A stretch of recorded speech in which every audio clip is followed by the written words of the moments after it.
Maayong gabi sa inyong tanan, my dear YSA and youth of Pandan District. This is an opportunity that I'm grateful for to share with you. Bisan virtual lang ta magkit-anay, I'm really happy to be invited by your state president or district president, President Sawalog. And this is special devotional. As I look at your cultural theme, I notice a beautiful pattern. Amo na ang faith, family, friendship, unity, and service. Ini nga mga butang, these are not only an important Filipino values, but also ini ay gospel principles that help us become stronger disciple of Jesus Christ. Sa Doctrine and Covenants, section 88, verse 119, the Lord teaches, organize yourselves, prepare every needful thing. The Lord is a God of order. Remember that, my dear youth and YSA. Preparation and growth. He is the God of order, preparation, and growth. Just as you prepared for this activity sa sininga adlaw, He wants us to prepare for our future. Not only spiritually, but also emotionally, socially, educationally, or mentally, and temporally. One of the most important decisions na himuon ninyo as a youth and young single adults tonight, no, ay makapag or sa sining activity is makapagpili ta sang friend, no? Friend lang danay. Friends influence our choices.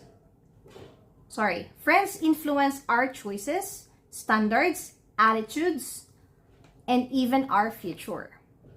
Good friends help us move closer to Jesus Christ. They encourage us to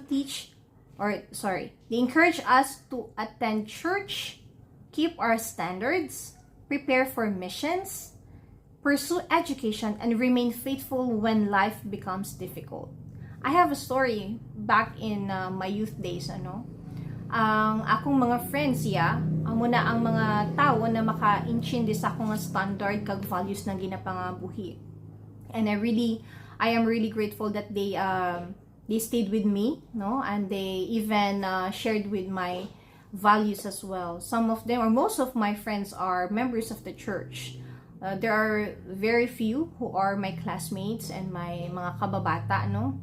And as I choose them wisely, they inspire us to become more Christ-like and to become a leader, no. At someday na subong niya, no, I serve in multiple callings in the church, and I am grateful for this opportunity to serve with you as well. Kag nakabulig sa akon maging maayo na missionary, kag nakapakasalman ko sa tempo, amo na ang goal ta, no. Hambal gani isa ka prophet sa aton na if it is not eternal, forget it, no. Pero may mga friends na kisa ginapaminsar pata na basi bala maayo siya o basi hindi. Pero my dear brothers and sisters, you know what God requires us to become. He wants us to be like Him. So parehas kay Jesus Christ, nung gapili pa lang siya sang minister na siya, no, gapili siya sang mga apostle niya. May isa ka apostle nagpamangkot sa iya, nga hawak ko, no. Amo na si Simon Peter, kung ano man. Gin-choose niya ang iyang mga upod or ang iyang mga apostle carefully, no. Si Simon Peter gapamangkot siya, nga hawak ko. Pero si Simon Peter, kabalo ka mo na si Simon Peter ay isa ka mangingisda na may problema sa taxes, na nagsugal siya para sa iyang para maisalba ang iyang mga bangka, no.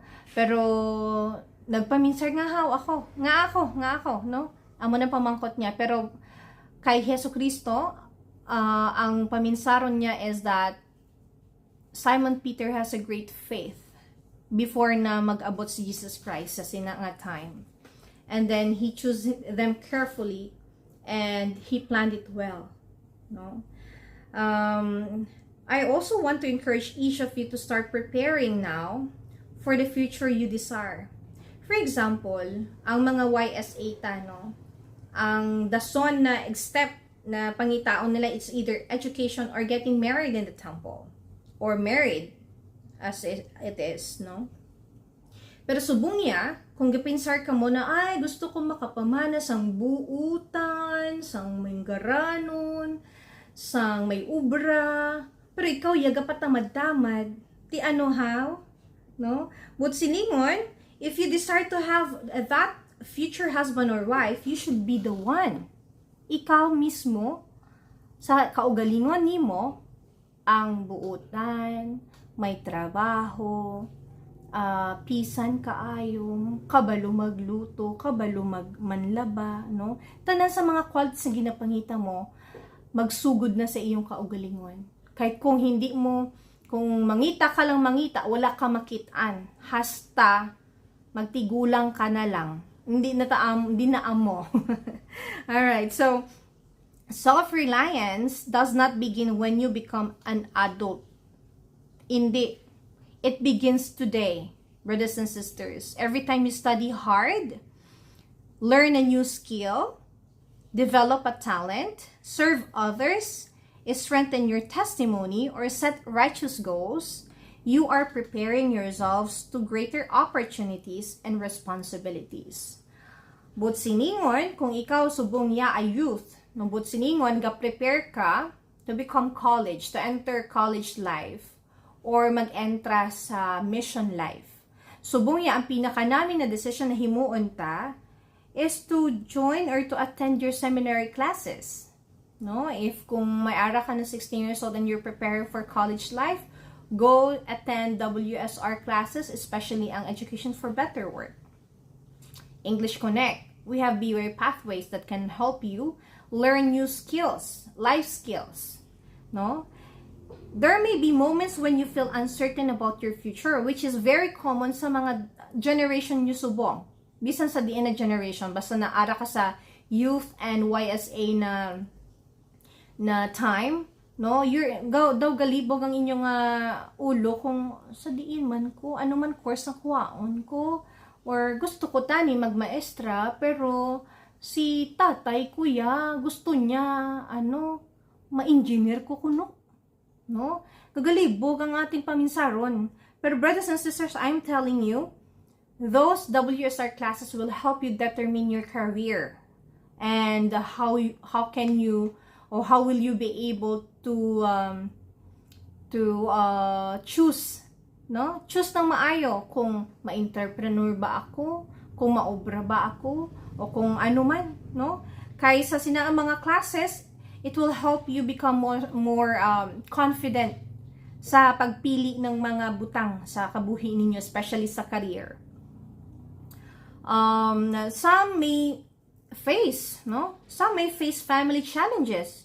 Kasi ang mga family they're not sharing same values or same faith with us, no? Ang iba non-member, financial concerns, academic pressures, no?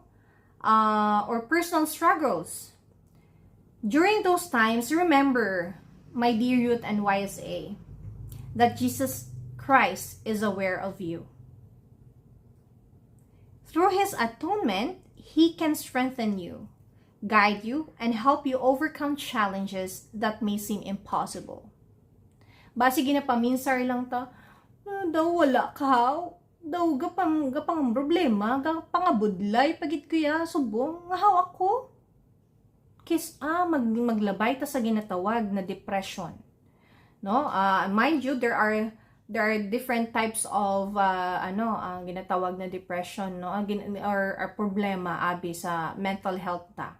Yes, kung present gani, panunduman nyo to, no? Kung present gani, ang panawag sa problema ta ay stress. Kung gapaminsar ta parte sa mga nagligad na, no? Yung mga choices ta sang ligad, no? Amo nang ginapanawag na depression. Depression. Ang mga ginapaminsar ta, ginapanulukan ta beforehand or basibwas o kung sa future, amo na ginatawag na anxiety. So, i-determine ta, brothers and sisters, no, sa diin ka nagapang-problema.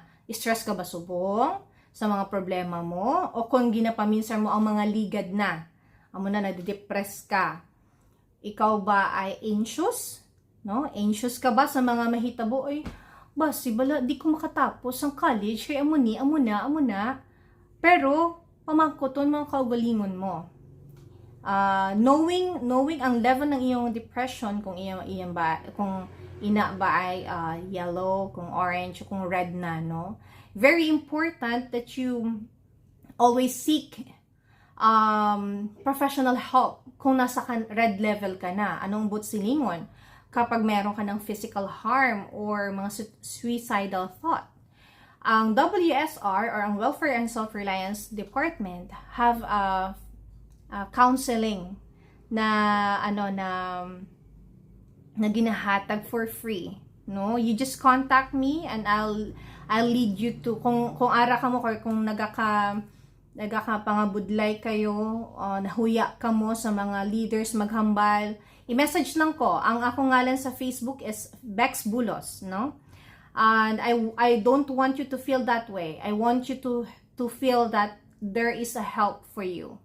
Okay, we have counseling, we have family services that can help you. That department can help you overcome emotional and mental health problems. No, my invitation to each of you is very simple, brothers and sisters. Is strengthen your relationship with Jesus Christ because He knows you, He loves you.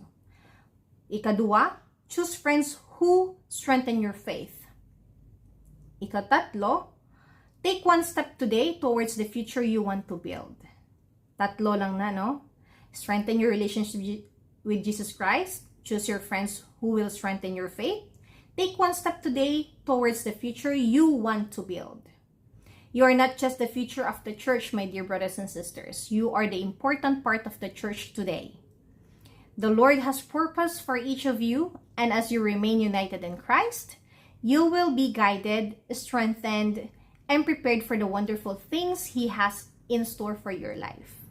I bear my testimony that Jesus Christ lives, He loves you, that He knows you very well, that as you follow Him, brothers and sisters, I know na ihatan niya ang mga butang na para sa imo.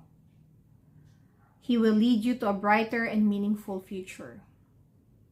Kabalo ko na kaya mo. Kabalo ko na as you strive to be stronger today and choose to be righteous sa sininga kabuhi, sa sininga na stage ng kabuhi ninyo bilang youth and YSA. Choose what is right. And you will thank yourselves in a near future kapag ginikanan na kamo. Mapasalamatan yung sarili nyo. Ay, salamat. Di kayo nag-attend ko sa YSA kag youth cultural activity.